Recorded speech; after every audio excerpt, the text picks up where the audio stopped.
Hi guys, welcome back to our YouTube channel. My name is Roslyn and I'm Rachel. For new subscribers, we encourage you to join the family by clicking the subscribe button. Don't forget guys, I submitted January 8th, 2019 when it was January 6th, 2021 and there was nothing. I just sent a very heartfelt email. A very heartfelt email like, okay, visa officer, thank you. I'm happy for the opportunity for working on my file, for doing this. It's a new year, but I'm not happy. In this year, I want to be sure. Am I still coming to Canada or not? Like, don't worry. It has taken 2 years of my life. Just let me know. Am I coming or not? And then now I'm pregnant. I want to have my baby in Canada. This, and I just wrote a lot of other emotional stuff. Like, I really felt it was heavy on my mind that morning on the 6th of January. It was very heavy on my mind. I'm like, I was just typing everything. I showed it to my husband. He was like, is this not too much? I'm like, see, nothing is too much again. I remember you sent it to me and I'm like, I felt it was actually too much information. I was tired. It was here for me. But it's your shoes. You know where it's hurting. It can't be like me that I don't understand where you are hurting and I don't know how you manage, but it's so much uncertainty. Like yes, it can wreck somebody. So it was already even part of what I wrote. I wrote it there. I'm tired, and then I just sent it to them. I didn't get any response. Normally, when you send all those kind of emails to Hong Kong, they will respond and tell you, okay, we have gotten it. Also, response. I didn't get Hong Kong's response. Like, hey, Abi, it is finally too much that I have sent in me. I just kept well, no problem. We'll wait. When it was like January 8th, that was the first morning in 2 years or 3 years that I wake up in the morning and I won't go to my email and start refreshing. I just felt, I'm tired. I don't want to think about it anymore. Like, I'm moving on now. I know. When it was later, like 10:30 in the morning, I just took my phone and I went to the group. A lot of people, PPR is here, PPR is here. I'm like, what's happening now? Where's my own PPR now? I just said, okay, let me go to my mail. As I got there, I didn't even have to refresh. I just saw it. Apparently, my PPR had been in my mail since 8:04 in the morning. It was so funny. I'm like, what? Immediately I saw it. I didn't know how I felt. I just screamed. My husband even thought something was wrong. He just ran out. What's that? I'm like, PPR. We are going to Canada.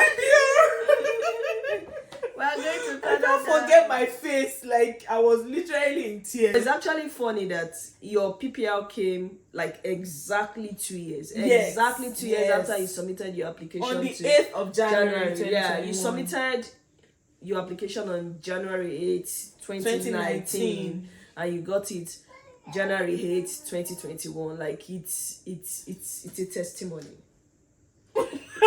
And so after the passport request came, that was when I just told them on the group, okay, my PPR is here.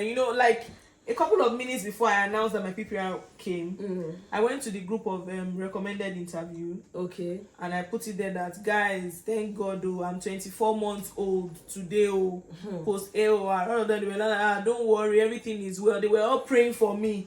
Little did I know that my letter was already waiting for me in my email. So I just, when I finished complaining, and I went back, like, okay, let me go and check my email. Only for me to see it. And then I went back to the group to tell them, guys, it's people. And no, but you, they complain now. Oh my goodness.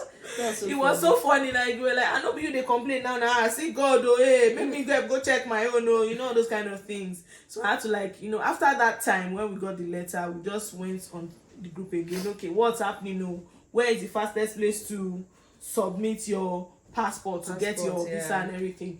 That time, I think London visa office was raining that time, but at some point, London paused. Okay. London paused and was not sending people's visas back because I think they said they were hit with COVID and all that. They stopped. The next visa office that was raining that time was Cairo. Immediately, we filled our forms, paid money before they even saw the money from Cairo that time. That's that, because you couldn't pay from Nigeria. from Nigeria. So we had to use an exchange here that sent it to Cairo. And it was the first time I was doing it too. So I think I don't know if I made a mistake. No, it wasn't a mistake. By the time it got to Cairo, yes, the money had reduced because they removed service charge. Because of exchange rate and service charge. Yeah, so they removed service charge. So it was like when they asked me, when I finally got in contact with them, that what's happening, you know, my passport has gotten to your office and no movement. They had to send me a mail and they were saying my money was remaining maybe $2. Yeah, it was like $1.50. Yeah, $1.50. $1.50. Oh my God, it was so painful. My people, after we found out that I had $1.50 to pay, yes, I just got in touch with somebody on the group because people on the group they're always willing to help. Yes, so I just put it on the group that okay, I have $1.50 to pay. Who has a DOM account? How did you guys pay for your Cairo transmission fees and everything? So the guy just private chatted me that can he help? I'm like, please, I need your help. Can you help? Help me. So he paid with his GT domiciliary account because I think the one you used took about 10 days. Yes, it took 10 days. It was a long time. Yeah, I couldn't. I did not have another 10 days again. Yeah, to waste, right? So I just told the guy, please help me, something. I just gave him the Naira equivalent and then he did it. Like 2 days later, they just sent me an email that they've gotten my money and then my passport was on the way to get my visa. I'm like, yeah, and Egypt was like, kudos to them. They were really fast. Yes, very fast. Like the passport got back to Nigeria after being after the visa got on the passport, he returned back to Nigeria in about how many days? It wasn't up to 10 days. We tried to book our flight to beat the hotel quarantining period because it was at that time that another decision came that anybody that is landing in Canada has to quarantine in your first port of entry. That one was for the authorization letter too. You have to have somebody. Just so the first time we decided to travel, we didn't have the authorization letter, but we decided to try our luck because some people on the group were like, my family flew, they left Nigeria because they didn't have authorization letter. They were even like some of them were saying that from Abuja. Some people were able to leave Nigeria from Abuja because the how do they call this thing? The circular had not gone round the particular airline that we were going with to Abuja and other places. So they were like, it started from Lagos, but we should try our luck. We just went to the airport, and then that was how we were bounced in Nigeria. We were bounced. They told me, no, I can't go. That I have to provide them a documentation on an authorization letter to show that I have family in Canada. So at the end of the day, we couldn't go. So at that time, too, when we went back to the house, people were already on the group. They were already arranging how to go out of Nigeria with private jets. Yeah, in fact, that was really, desperation was in the air. So most of the people that were actually arranging private jets, those ones were already like Methuselahs in the application wait. So the desperation was really high. It was really high, but it came with a lot of money. At the end of the day, it eventually flopped. So we had to go back to the drawing board. Let's go and ask for authorization letter. So when it was, I think the authorization letter came on the 20th. 20th of February. Yeah. So immediately we just went back to our airline. We want to reschedule and book our dates. That was when I knew that for sure I was leaving Nigeria on so day. Authorization letter came, but it was only me that they approved you to fly. Why did they approve only you to fly now? Well, I wouldn't know, but in the letter they wrote it there that it's because I'm the only one that has the family in Canada at that time. So using my family in Canada, I'm the only one that has the authority to travel, to land and to travel. I think they were just giving for family reunification. Yeah. The D-Day was February 26th. Yeah. And I landed on my mom's birthday. Yay! Oh yeah.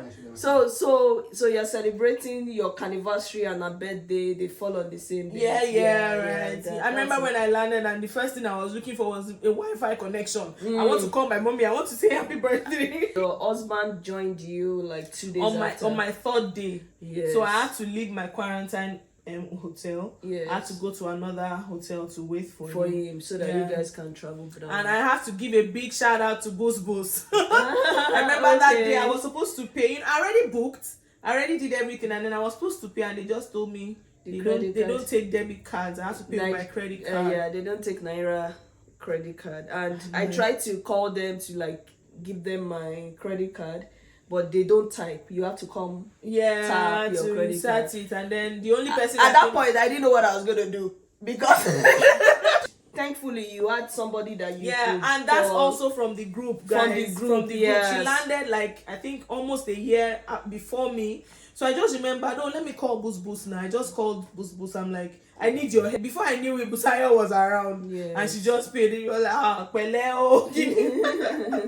So that's just how it went. You know, that's the thing about, you know, communication too. Some people actually did this whole thing without any group. Yeah, I think to round up our conversation on around your PR story, I think you should I wanted you to share with people that are waiting.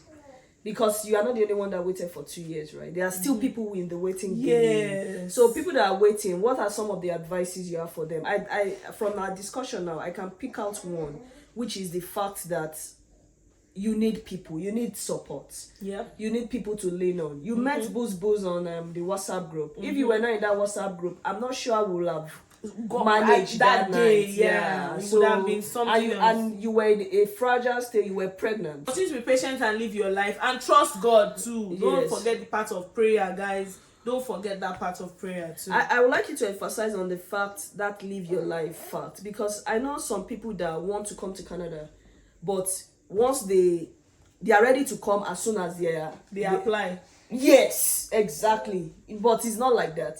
It's not like that. You can't get here as soon as you apply. You still have to go through this process. Everybody's story is different. But yours now that like you just shared is 2 years. 2 years. So for those people in this situation right now, we would like to encourage you to continue to live your life. Don't put your life on pause. Do the things which you will normally do.